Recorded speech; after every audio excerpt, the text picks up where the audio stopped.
What are the best settings in FC Mobile after the new gameplay update? You guys asked me, so here it is. In this video, I will show you guys the best gameplay settings and I will also explain what those settings actually do in the gameplay. And I have never asked to subscribe to my channel before even starting the video. But there are literally thousands of you guys who are not subscribed to the channel, so please subscribe. And now let's jump into the video.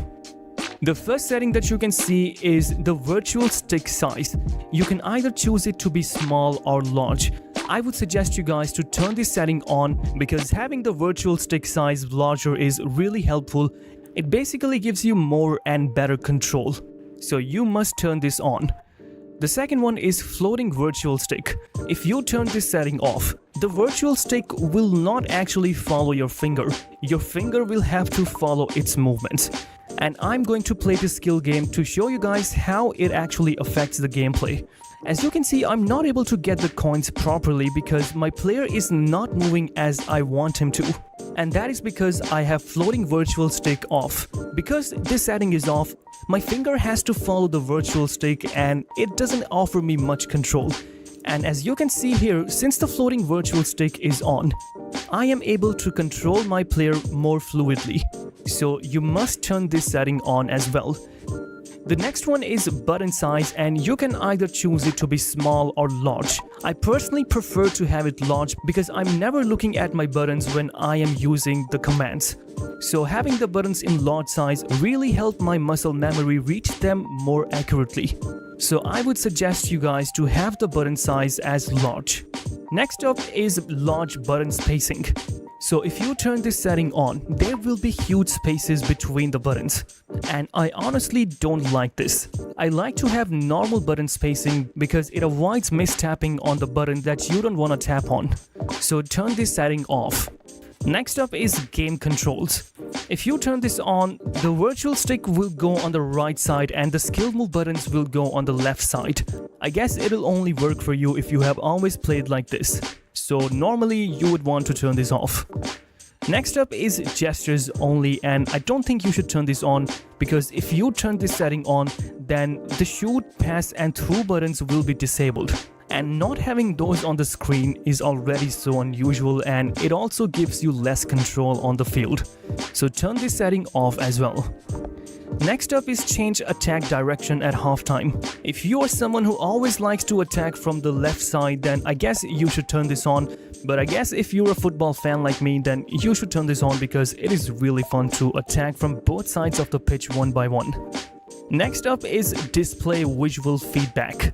Now many people don't even know what this actually does, so let me show you what it actually does. It literally does what it says. It shows you a visual feedback. Like for example, I have visual feedback off here and even though my player is running with a trigger run, I can't see any indication that would tell me that my player is making a run because I pressed the trigger run button. So turning this off is not really helpful and you should always have this on. Next up is the radar. If you turn on radar, then you would have this mini map on the screen giving you the exact location of every player. I don't like this on because if you're playing with a wider camera angle, then you don't even need to check this. And even if you do check it, it distracts you from actually looking at the field and seeing what is actually going on. So turn this off as well. Next up is power shot zoom. You must have this on because even though it is not helpful to you when you're the one using the power shot, but when the opponent is using the power shot, it also zooms in. So basically it is like an indicator that the opponent is using the power shot, so you can put your defender right in front of the shot or make a hard tackle, slide tackle or whatever's necessary. Because if you have this off, you wouldn't know if the opponent is powering up his power shot. So turn this setting on. Next up is advanced passing. And if you are new to the game, it might sound and look quite complicated, but you must turn this on because it really gives you a lot of options. And if you have this off, you can see there aren't much you can do with the passing buttons. And you probably noticed that there is a lot of stuff missing. For example, you don't have the trigger run option, which is really important. So turn advanced passing on. Next up is tap double tap gesture passes. Previously I asked to turn this setting off because the AI was really bad and it couldn't really determine the kind of passes you would actually want your players to put in. So doing it manually was the way to go. But with the new update, the AI for the gesture passes have improved a lot. So even if you turn this on, I think it wouldn't damage your passing.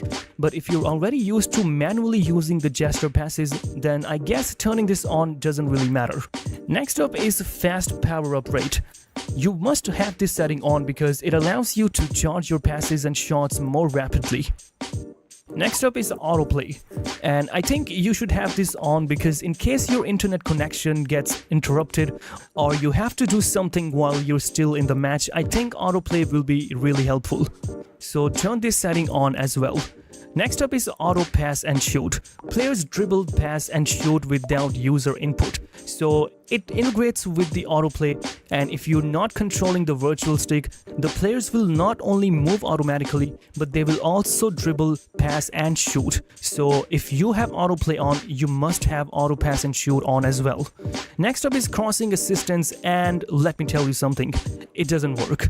Here in this clip I have crossing assistance on. So basically the AI should be determining the power of the crosses, but as you can see, still I'm the one deciding how much power I want to put in my cross.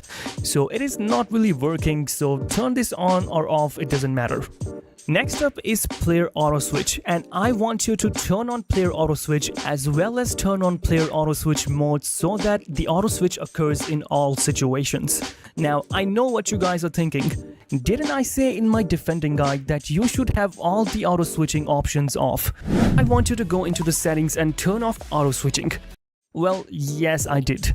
But there were so many comments saying that they have started to concede a lot of goals ever since they've turned off auto switching. And I started to wonder why. The thing is, turning auto switch on or off before the update had nothing to do with your defender's positioning or marking at all. So I had always played with auto switch off, and I basically got used to it as well.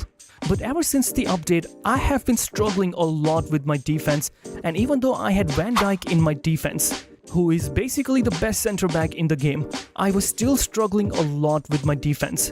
His positioning was so bad, he was often out of position and his marking was also really bad. So I was really confused as to why this is happening. Then I got Cannavaro, and Cannavaro is the best cover center back in the game right now. He has low-high work rates, his defending is insane, his pace is crazy, but still I was struggling a lot even though I had two of the best center backs in the game. Now look at this clip. The match is almost about to end, and my defense had a real bozo moment. Look at Van Dijk's position. He has 3 players behind him, even though he should be the one in the center. And if you look at Cannavaro's position, he has so many players around him, but still he's not going back or covering any player. And because of that, Nuno Mendes has to come to the middle and act like a center back. And now that he's here, he has left his spot at the left back position, and Rafinha is completely free, and he scored the equalizer in the dying moments of the match, which was truly frustrating for me. And this is just one example. I have conceded dozens of goals ever since the new update, and I couldn't really figure out why it was happening. Even in this clip, I literally lost my mind seeing Cannavaro's positioning. Once again, he has low-high work rates, 130 defending, and it just makes no sense as to why he's not able to stay back or mark players properly with those attributes and work rates. And turns out it was all happening because I had auto switch off. Now auto switching has nothing to do with your defender's ability to mark players or stay back.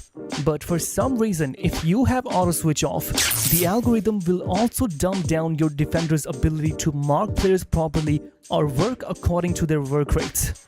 And after turning on both the auto switch settings, my gameplay has improved a lot. My defenders are not making any sort of mistakes like that. Their positioning is so good, and they're also marking their players perfectly.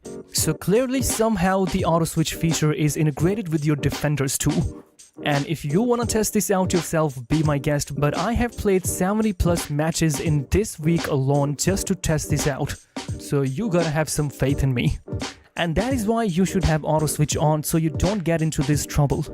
And rest assured that turning auto switch on will have no effect on the tips that I gave you guys. Because even though auto switch is on, you can still do the work manually. And the only reason I asked you to turn the settings off was so that you can get used to manually defending. On paper, if you have auto switch on, you can still do all the things manually. Lastly, we have contextual strafe dribbling. A lot of people don't really understand what it means. In simple terms, contextual means circumstantial. So in a circumstance where your player is facing the opponent, if you have contextual strafe dribble on, he will keep the ball closer to him. And if you have this setting off, your player will always be in a state of dribbling. I am going to show you guys a side-by-side comparison. On the right side, I have contextual strafe dribble off. And you can clearly see that my player is constantly trying to dribble. He's not keeping the ball close to him. On the left side, I have contextual strafe dribble on.